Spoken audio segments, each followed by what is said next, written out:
Going to sea as a medieval sailor must have been a terrifying prospect. If by some miracle you weren't shipwrecked by a freak storm or killed by scurvy or some other nasty disease, you risked sailing off the edge of the world into the abyss, or straying into regions unknown filled with horrifying monsters helpfully marked on your map with the ominous warning, "Here be dragons." Or did you? While we like to think of the so-called Dark Ages as a time of profound ignorance and superstition, in reality, medieval people knew far more about the world than we typically give them credit for. But what about the whole "here be dragons" thing on maps? Well, let's find out all about it as we delve into the weird and wonderful world of medieval cartography. But just before we get into that, much like our medieval sailing ancestors, I too do not exactly have a well-rounded diet. And while I have, to date at least, avoided contracting scurvy, let's just say I loathe vegetables, I'm not a fan of most fruits, and I abhor cooking. Like, I know I have to eat to continue living, but every time I have to prepare the food, all I can think about is, at what cost? And preparing vegetables, surely there must be some other way to eat healthy that isn't the equivalent of jamming a soldering iron into my eye hole. So if you, like me, maybe don't always eat the most well-rounded diet, fear not, my friends, because today's sponsor, AG1, has all our backs on this one, as well as a 1-year supply of immune-supporting AG vitamin D3 plus K2 and 5 AG1 travel packs for free with your first purchase of AG1 using the link below. For those not familiar, AG1 is an all-in-one health drink that includes 75 whole food-sourced ingredients, including various vitamins, minerals, and probiotics. It's also NSF certified, so you know what's written on the label is actually what's in the product. And let me tell you, as someone who's been a bit of a fitness nut for many years and is super into research, obviously, let's just say, well, it shouldn't be such a distinction. The reality is, a health supplement company, even a lot of major brands, that actually puts what they say is in their product is shockingly rare. But again, AG1 is third-party tested by the NSF and has received their certification, which, to quote the NSF, means this certifies that the supplement contains the ingredients listed on the label and nothing else. And as for AG1, well, it's certainly possible to get a super healthy balance of everything you need direct from your foods. Let's just say for me, I absolutely eat very healthy in some ways, in terms of getting a healthy balance of fats, carbs, and proteins. But in other ways, again, my food variety, and particularly fruits and vegetable servings, I try, but to say I don't get enough of these is an understatement to the level of saying something like, Simon has posted a few videos on YouTube over the years, so it's just nice to know that with AG1, I'm getting the full spectrum of vitamins and minerals that I might otherwise be missing out on in my diet in one drink.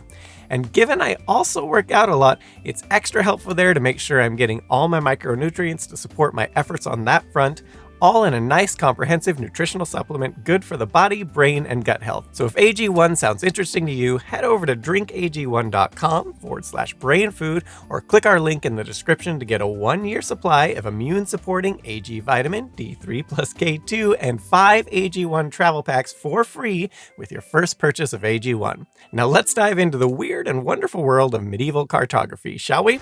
It turns out "here be dragons," hic sunt draconis in Latin, does appear on a couple historical maps. The first is the Hunt Lennox globe, a 5-inch engraved copper sphere of unknown origin dating to around 1510. Purchased in Paris in 1855 by American architect Richard Morris Hunt and currently owned by the Rare Book Division of the New York Public Library, the Hunt Lennox globe is the third oldest terrestrial globe known to exist, and only the second to depict the then newly discovered continents of North and South America. By contrast, the oldest known globe, the Earth Apple, was completed by German printer George Glockenden in 1492, before Christopher Columbus returned from his first famous jaunt across the Big Blue. Going back to the Hunt Lennox globe, as well as the Americas, the globe also includes a large landmass in the middle of the Pacific Ocean, which has been interpreted as evidence that medieval sailors were well aware of the existence, if not the exact position, of Australia. But going back to the whole dragons thing, perhaps the globe's greatest claim to fame is the phrase "hic sunt draconis," which appears engraved along the eastern coast of Asia. The only other appearance of this phrase is on the 1504 ostrich egg globe discovered at the London Map Fair in 2012. As the name implies, this globe was crafted from the lower halves of 2 ostrich eggs joined together. The map engraved on the ostrich egg globe is nearly identical to the Hunt's Lennox, meaning it was likely the prototype for the later globe. So why on earth did the maker of the globe put "Here be dragons" on it? To begin with, some scholars have argued that the phrase "Here be dragons" might actually be a mistranslation. For example, in 1879, American historian Benjamin Franklin da Costa wrote an article on the Hunt Lennox globe for the Magazine of American History, in which he claimed, "In this region near the equatorial line is seen Hic sunt Draconis, or here are the Dragoins, described by Marco Polo as living in the kingdom of Dragoin. These people feasted upon the dead and picked their bones." Thus, da Costa is hypothesizing that the phrase refers not to literal dragons or other animals, but rather to a group of people in East Asia. However, French geographer Gabriel Gravert pointed out that Marco Polo's kingdom of Dragorian was likely located on the island of Sumatra in what is now Indonesia, far away from the position indicated on the globe. So, perhaps the creator of the Osterjeg and Hunt Lennox maps was referring to dragons after all. On this, noteworthy here, they may have actually been speaking literally and somewhat accurately. You see, it's only been since the 19th century that humans figured out what dinosaur bones were. Before this, these bones, which humans have seemingly been coming across since we've been humaning, seem to have inspired the idea of many legendary creatures, including dragons. For example, the 4th century BC Chinese historian Cheng Qiu reported the discovery of massive dragon bones in the region of Wuchen. At the time, and indeed for many centuries after, including some still today, the Chinese felt that these bones had medicinal properties, resulting in many of them being ground down to be drunk in special elixirs. As for the exact medicinal purposes, in the 2nd century AD Shennong Kanjing, it states, "Dragon bone mainly treats heart and abdominal demonic influx, spiritual miasma, and old ghosts. It also treats cough and counterflow of qi, diarrhea and dysentery with pus and blood, vaginal discharge, hardness and binding in the abdomen, and fright epilepsy in children. Dragon teeth mainly treats epilepsy, madness, manic running about, binding qi below the heart, inability to catch one's breath, and various kinds of spasms.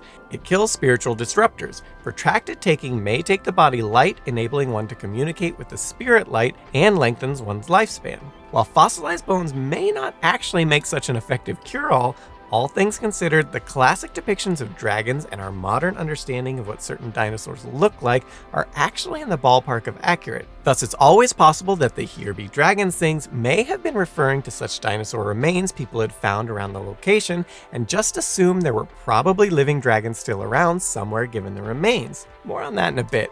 But going back to maps, while the phrase "Here be dragons" appears only twice in such historic maps, a similar phrase, "Hic sunt leones," or "Here be lions," was frequently used on Roman and medieval maps, typically along the southern fringes of the Roman Empire in sub-Saharan Africa. More commonly, however, the phrases "terra periculosa," dangerous land, or "terra incognita," unknown land, were used to denote unexplored areas, the latter originating in Greek polymath Claudius Ptolemy's 150 CE text Geographica. Yet illustrations of dragons, sea monsters, and other mythical beasts did often appear in medieval maps, even if they weren't described in writing. For example, in the Epstorf Mappa Mundi, a map of the world created by German cleric Gervais of Epstorf around 1232, southern Africa is depicted as being populated by dragons and basilisks, as well as real exotic animals like lions and cheetahs. Similarly, the 1430 Borgia map, currently housed in the Vatican Library, depicts dragon-like creatures in Asia with the caption, "Here there are even men who have large 4-foot horns, and there are even serpents so large that they could eat an ox whole." Moving on from there, a 1450 map by Italian cartographer Frau Mauro depicts an imaginary island of dragons in the middle of the Atlantic Ocean, while Swedish cartographer Elias Magnus's 1539 Carta Marina shows terrifying creatures like sea serpents, horned whales, and giant lobsters lurking off the coast of Scandinavia. Similar creatures, including the decidedly awesome Ichthyocentaur, part man, part horse, and part fish, also appear in the Theatrum Orbis Terrarum, the world's first atlas or book of maps, created by Flemish cartographer Abraham Ortelius in 1570. But while some of these illustrations were simply decorative, indeed many surviving maps of this period were intended not for navigation but for display in the homes of the wealthy, others served a number of practical and symbolic functions. In certain cases, as we hypothesized about the dragon and dinosaur connection, they actually depicted creatures which cartographers believed existed and could potentially be a danger to wayward explorers. It's also important to understand in all of this, medieval Christian doctrine held that nature was eternal and relatively unchanging, and living creatures could not go extinct. Thus, it logically followed that these remains of giant creatures like dinosaurs and various prehistoric sea life must still be alive and well somewhere in the distant, unexplored corners of the globe. Similarly, legends of sea serpents were likely inspired by sailors' sightings of large eels, giant squid, or the like. Furthermore, according to an old theory dating back to the 1st century Roman naturalist Pliny the Elder, every animal on land was thought to have an equivalent in the sea. Hence why many of the creatures depicted on medieval maps resembled maritime versions of dogs, lions, pigs, etc. Indeed, this is the origin of the name sea lions for a family of seals and sea cows for manatees and dugongs, the latter of which are thought to be the inspiration for mermaids. In other cases, dragons and other mythical beasts on maps served a more symbolic purpose. For example, an 1855 Japanese map called the Jishin no Ben, which records the damage caused by 2 massive earthquakes in 1854 and 1855, is surrounded by the figure of a dragon eating its own tail, representing the mythological spirit believed to cause earthquakes. Further, in medieval Christian tradition, fire-breathing dragons were often used to represent Satan and the concept of sin. For example, in the Psalter Mappa Mundi, created around 1250, a pair of dragons at the bottom of the map balance out the figures of Jesus and the angels at the top of the map. Indeed, many medieval maps were very different from what we're used to seeing today, being less concerned with geographic accuracy than depicting mankind's spiritual place in the universe. On this note, one of the most common cartographic forms of this period was the TO map, so named because it was drawn on a circle and divided into 3 known continents of Europe, Asia, and Africa by 3 intersecting lines representing the Mediterranean Sea, the Nile River, and the Don River. Unlike modern maps, which placed north at the top, TO maps also were oriented with the east at the top, with Jerusalem, the holiest city in Christendom, at the center of the world and, by extension, the universe. While strange to modern eyes, for much of history, such arrangements were commonplace, with the convention of placing north at the top of a map being a relatively recent development. For example, ancient Egyptian maps placed south at the top so that the Nile River flowed downward, while medieval Islamic cartographers followed the same convention in order to place Mecca, the holiest city in Islam, at the top of the map. It was not until the 14th and 15th centuries that northern-oriented maps started becoming standard, the product of European sailors using the North Star Polaris for navigation combined with the introduction of the magnetic compass.